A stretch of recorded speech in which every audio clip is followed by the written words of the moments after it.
Good evening, everyone. Welcome to Cozy Noah Vibes. I'm Noah, and I'm delighted to be with you. Tonight, Elizabeth will be sharing the extraordinary life story of author and illustrator Beatrix Potter. Through her words and art, Beatrix introduced us to many charming characters, like Squirrel Nutkin, Jemima Puddle Duck, and of course, the mischievous Peter Rabbit. If you enjoy Elizabeth's serene narration tonight, be sure to check out our sister podcast, The Sleepy Bookshelf, hosted by Elizabeth. It features numerous classic books and stories, perfect to help you drift off to sleep.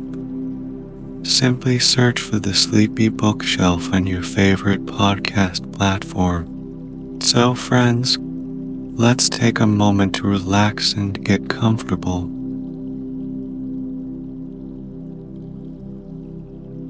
Try to relax your spine, from your neck down to your tailbone. Notice how your spine stretches as you relax. Feel the space between each vertebra expand, and notice how your body responds, slowly sinking into the bed. Relax your muscles. Relax your face. Now that you are comfortable, take a deep breath. Inhale deeply, hold for a second or two, and then exhale. Try to make your exhale slightly longer than your inhale, maintaining this breathing rhythm, and find the perfect pace that suits you.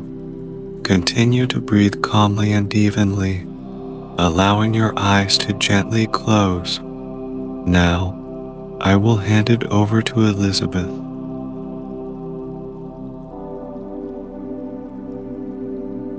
Imagine yourself standing in a meticulously manicured garden of a grand red brick mansion. A long time ago, this is where our story begins. This mansion is located in Kensington, London. The lawns are neatly trimmed. Ancient oak trees provide shade from the warm summer sun. The leaves of the elm trees gently sway in the breeze, and the flower beds are a delightful mix of daisies, primroses, buttercups, and pansies. An elegant rose garden blooms with pink, cream, red, and buttery yellow roses. If you take a sniff, you can smell the sweet fragrance of the roses. It's now the year 1866. Kensington at that time was very different from the busy suburban area we know today. Back then, this area was on the edge of the city, and although many streets were lined with luxurious houses, in some ways, it still felt like a countryside. Beyond a cluster of comfortable middle-class families, there were forests and open fields. Some fields were still used as common farmland, where local families brought their sheep and cattle to graze. In fact, if you listen carefully, you can hear the chirping of birds in the woods, the distant bleating of sheep, and the sound of cattle. In this very respectable garden, Beatrix Potter was born on July 28, 1866. She spent the first 47 years of her life in this house at 22 Bolton Gardens, Kensington. She was born into a comfortable middle-class family whose roots were in the areas around Manchester in northern England. Manchester at that time was one of the world's first great industrial cities, known for its skyline of red brick factories and textile mills.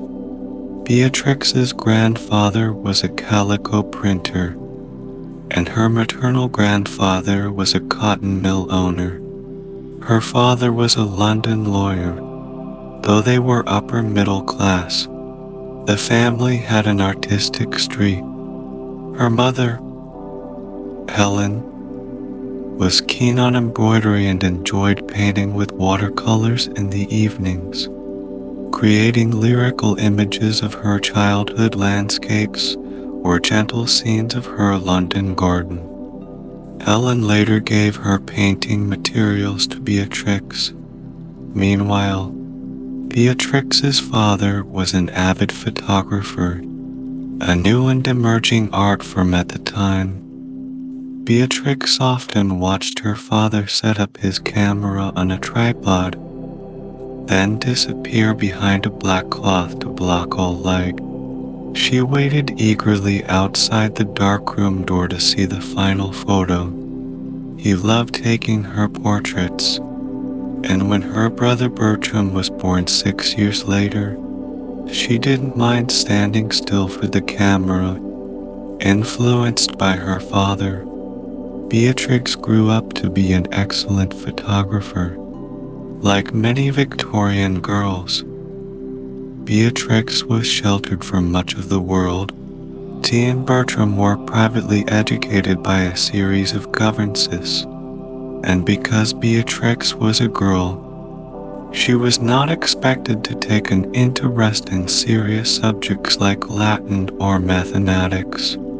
Instead, she was encouraged to engage in more ladylike activities such as music, sewing, and of course, watercolor painting, which eventually brought her fame. However, when she showed interest in serious subjects, her parents did not discourage her.